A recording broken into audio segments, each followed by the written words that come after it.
How was that? How was that, Gary? Did that meet your exacting specifications? This video is a bit late because I was waiting on a Brozo video. Yeah, right, you were waiting for the video from me. Why would you wait up for me? That's never going to be true in a million years. He said he redid the experiment with a better camera angle. Not even sure that it's the right camera angle, right? How's this angle for you, Gary? Doesn't make any fucking difference where I put the camera. Are you seriously trying to tell me, Gary, that you wouldn't be able to count off the marks on this tape measure because they're presented to you at an angle? So you can count them off like that, but you can't count them off like that. I don't believe you. I think you're just pretending that you can't do it because you don't want to do it. You don't want to count the results. You don't like the results because they prove you wrong. Isn't that the truth? Yes, it is. Are you seriously trying to tell me, Gary?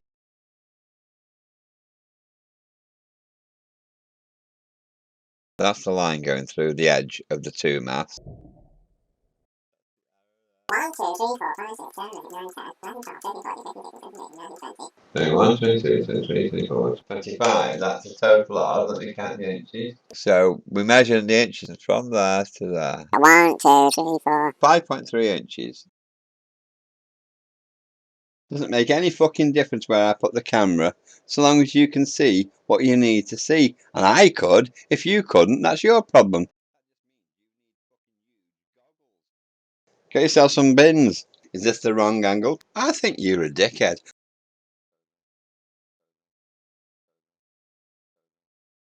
So imagine from the back edge. 1, 2, 3, 4, 5, 6, 7, 8, 9, 10, 11, 12, 13, 14, 15, 16, 17, 18, 19, 20. 21, 22, 23, 24, 25. So the one mass has gone back 2.3. That's backwards. Forward.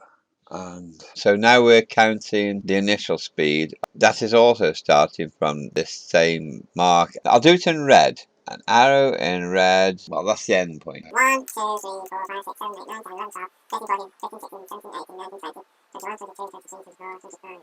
Yeah, so now the back end of that, that's it, isn't it now? It's arrow. So 8.25 inches. That's between the red arrows. So yeah, it's between the red arrows, the 8.25 inches. Right, let's compare those results to Walter Lewin. The one mass, measuring over 25 frames, the one mass covered a distance of 8.25 inches. So the two mass object should have done 2/3 of that, which is 5.5. And the actual results were 5.3.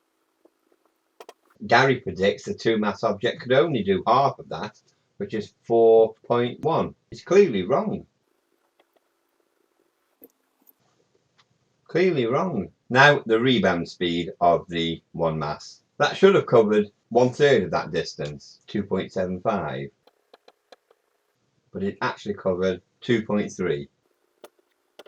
Okay. Not bob on, but in the right ballpark. It's very hard for Gary to defend this nonsense. It's very hard for Gary to defend all this nonsense, really, isn't it?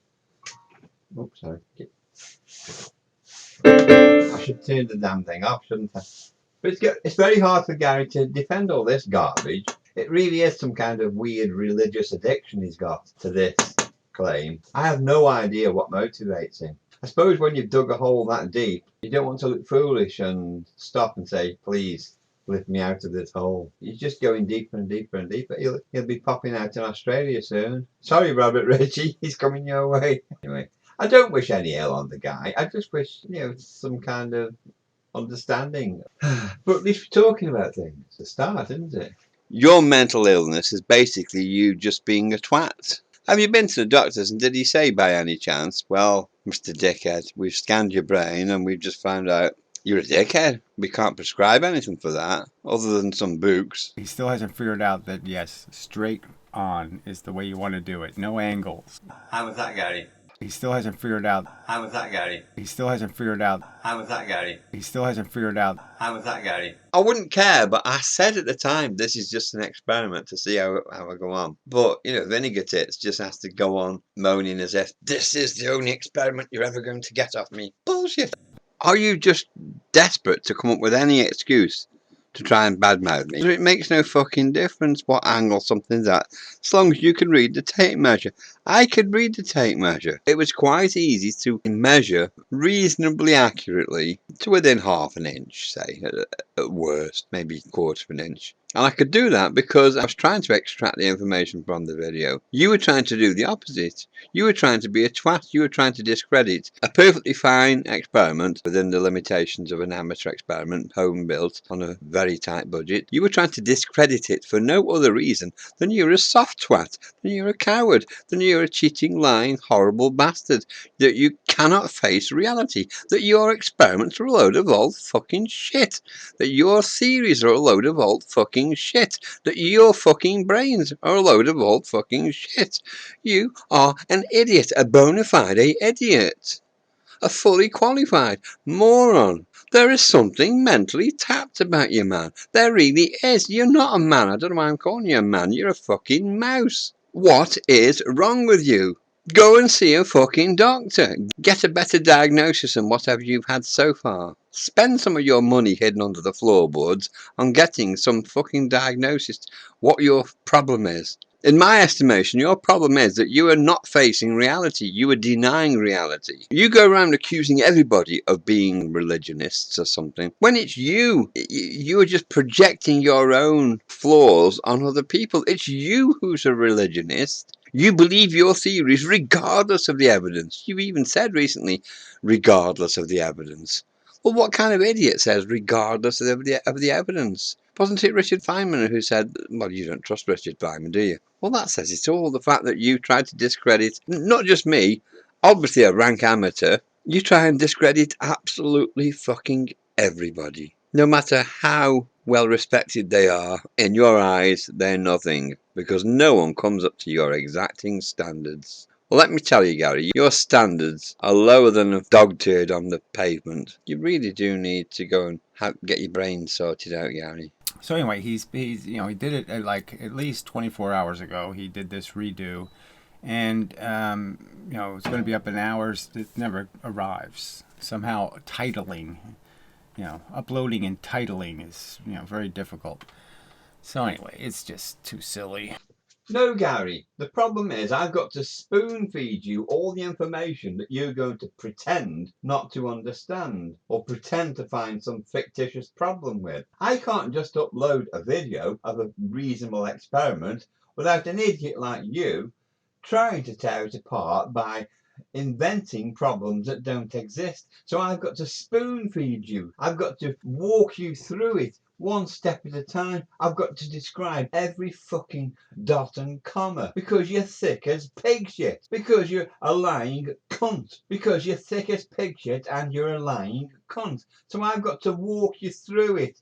I've got to take you through it in baby steps. I've got to spoon feed you every fucking tiny little nuance of information that you pretend you don't get. You're a dishonest cunt. That's what you are. You're a dishonest, horrible cunt. That's why I'm not uploading the video as it is in its raw form. I've got to go over it and fucking show you, point arrows at every little tiny thing, because you're thick as pig shit. You're as dishonest as they fucking come.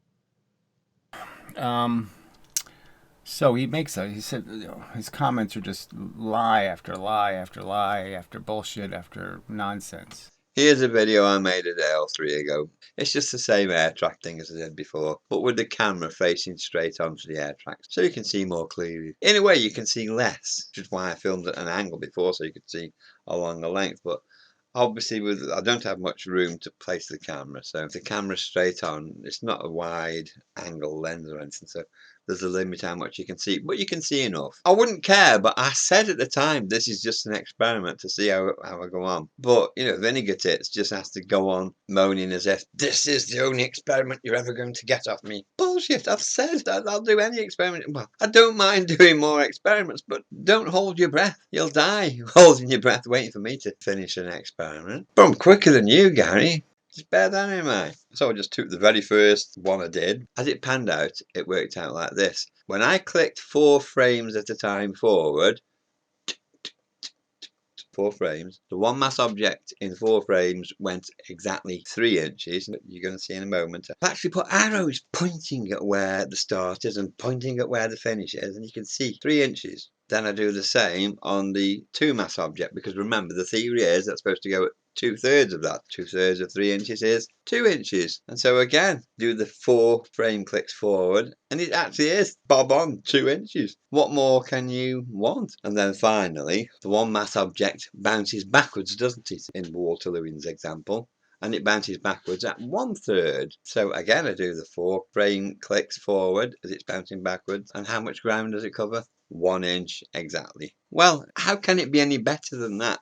You have to remember, Gary, this is properly elastic collision where we're using springs between the objects. Gary's experiment isn't using springs, it's just metal on metal. And it isn't even like balls hitting one another where there's a spring-like quality to 2 spheres hitting one another. That's why Newton's cradle works. You're not going to make a Newton's cradle out of objects which hit one another like that, because they're not going to bounce off each other.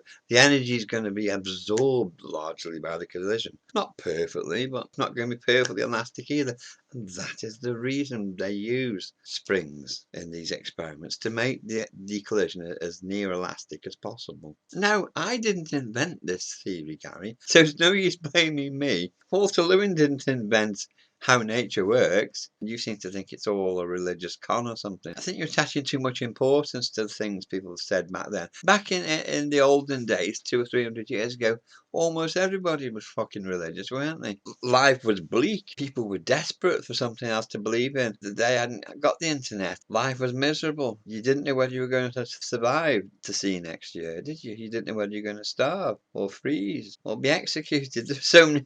So no wonder people believed in God back then. So don't be too judgmental about people back then, having a science brain and a religious brain. If people want to believe in God anyway, that's their choice. Some people do lead lives where, for whatever reason, it brings them some comfort.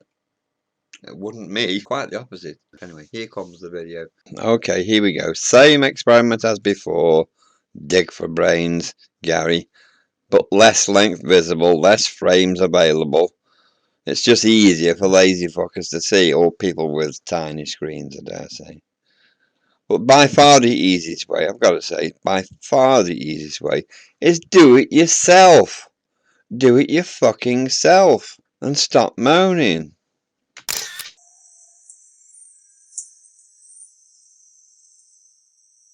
How was that? How was that, Gary? Did that meet your exacting specifications? Okay, so Gary, once again, so we have the one mass object approaching in that direction at, let's say, 3/3 velocity. That will hit the 2 mass via a spring, and that will go at 2/3 that velocity in the same direction. And the 1 mass will then go backwards at 1/3 of that velocity. You see how I've made those arrows? Approximately 3/3, 2/3, and 1/3. Yes? So the arrows are a little picture you can understand the velocities that they're supposed to be going. Now, these are all predictions made by Walter Lewin, demonstrated on his professional air track. Now, this is the starting position of the 1 mass as it approached the 2 mass, and that's how far it went after 4 frames. It went 3 inches after 4 frames. Have a close look. Get your magnifying glass, blow up the picture, do whatever you need to do. Ask a friend who's got better eyesight than you. Do whatever you need to do to make sure that you fully understand that between those 2 green arrows is 3 inches. That's how far that 1 mass object travelled in the space of 4 frames. Now, the next thing is, so that's 3 inches in 4 frames. There you go. And that corresponds to the 1 mass object. Now this arrow, this is where we start measuring the 2 mass moving after being hit by the 1 mass object. And this is how far it goes in 4 frames. Again, have a close look. Make sure you fully comprehend, Gary, that that is 2 inches. And make sure that you fully comprehend that 2 inches is 2/3 of 3 inches. I'm sure you must be with this so far. Okay, so that corresponds to what I've written up there, circled in blue. Then finally, now here, that big pink arrow, I've made it big and pinks to make sure you can absolutely see it with all the other clutter on this image now. That big pink arrow is pointing to the starting point of the one mass as it deflects away. So we're now going to measure how fast that goes over 4 frames. And hey presto, that's how far it went after 4 frames. It went 1 inch. 1 inch backwards in 4 frames. Now, I'm sure that even you can comprehend, Gary, that that is in exact accordance with what Walter Lewin showed us. The argument is settled.